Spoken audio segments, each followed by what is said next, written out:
So 15 months out from the World Cup, looking at Canada's squad, to me, the two big storylines to keep a real eye on are in goal and also up top. Who plays beside or behind or in front of John David? Will it be Carl Aaron? Will a Dan Jefferson or a Promise David or a Theo Bear find a way in there, Craig? What is the story for you? Oh, I agree. I think those are the two big ones for me as well. It'll be very interesting. I mean, Jesse's high on this Jefferson too, and very happy that he's going to be part of it and for the future, and thinks that he's got some real talent and some real competition for spots up top, which is perfect for the manager.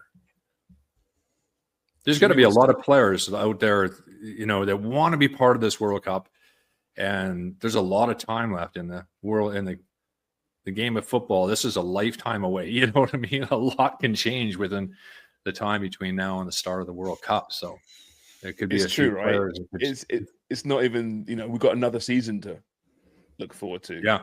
Right. Yeah. it's a long way to go.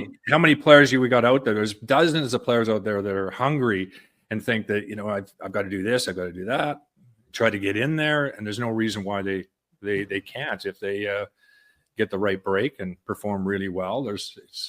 We could see some surprises.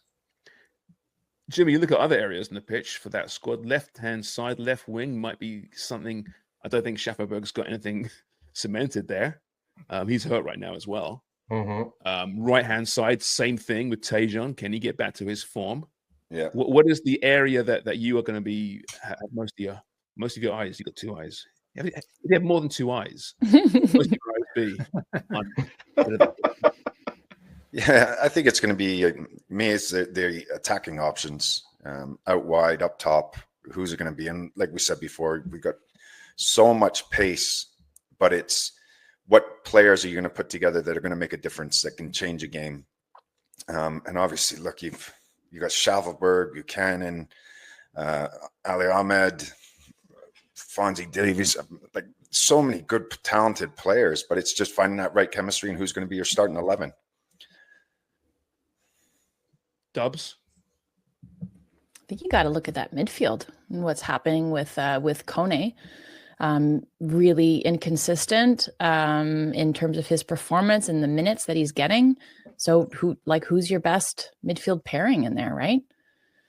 So for the long time we talked about, we went over, I think it was end of last week or middle of last week, we were talking about when Jesse Marsch was first hired and those two massive tests against the Dutch and the French, and we kind of rattled off the 11, and it was Eustachio Kone.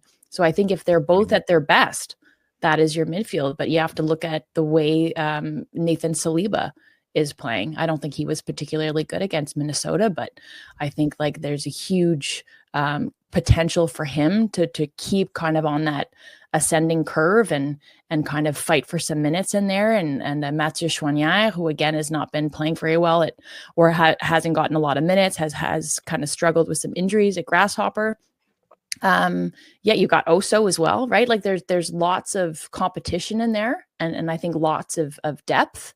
So it's like, how do you set up to have success in there? But it's really like what Forrest is talking about and Jimmy too, where you think like, oh my God, like the World Cup is almost here. But in terms of a player, like it's an eternity, right? Like everything that can change and in terms of your form, your fitness, injuries, all that sort of stuff. But I think for Canada, you look at the player pool right now and it's good. Like it's nothing bad. It's like there's so much there at your disposal if you're Jesse Marsch, and so much competition at each position that's going to kind of push everybody on and continue to raise the level collectively. Yeah. You know, when you look at it as well, we say that World Cups, it's not far away. It's going to come quick, but these players are still going to play about 50, 60 games before that World Cup comes. There's a lot of games to be played. Yeah.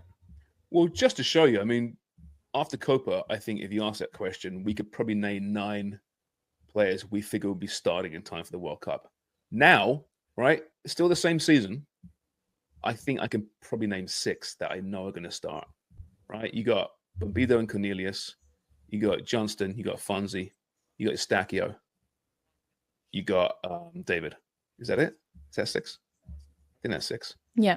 Yeah, I think your back line is pretty cemented.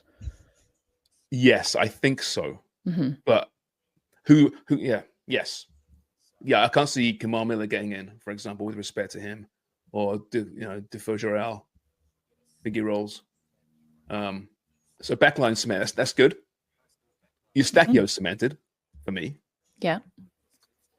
As long as he's playing regularly for Porto. Mhm. Yeah, and it has been though, right? I think he's been far more consistent this year than last year. Mhm. But next year, who knows? Yeah, exactly. Yeah, man, who'd be a coach? But like you said, it's a good thing, good problems to have because of the depth Canada has right now.